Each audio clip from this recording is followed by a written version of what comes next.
কাবাগর আমাদের কিবলা যেটা, ওইটাকে ভাঙার জন্য আব্রাহাত, যিনি ছিলেন একজন বাদশা, বড় মাপের বাদশা, ওই বাদশার দরবারে মানুষ কম যেত। কম যেত বলতে ওনার অনুসারী যারা ছিল তারা যেত, কিন্তু অধিকাংশ মানুষ হজ্জের সময় কাবাগরে চলে আসতো। অনেক লক্ষাধিক মানুষ কাবাগর জিয়ারত করার জন্য, কাবাগরে আল্লাহ ইবাদত করার জন্য লক্ষ লক্ষ মানুষ চলে আসলো।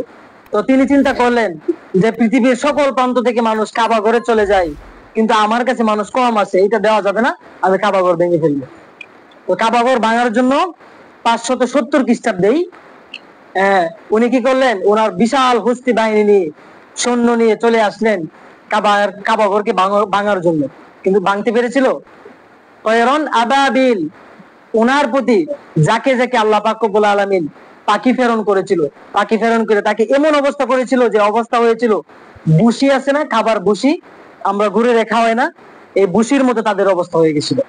আল্লাহ পাক রব্বুল আলামিন তয়রন আবাবিল বলছেন, যাকে যাকে তাদের উপরে পাখি দিয়ে, কঙ্কর দিয়ে এমন ভাবে তাদেরকে হত্যা করেছি, আমি তাদেরকে বুসির খাবারের নেই করে ফেলেছি।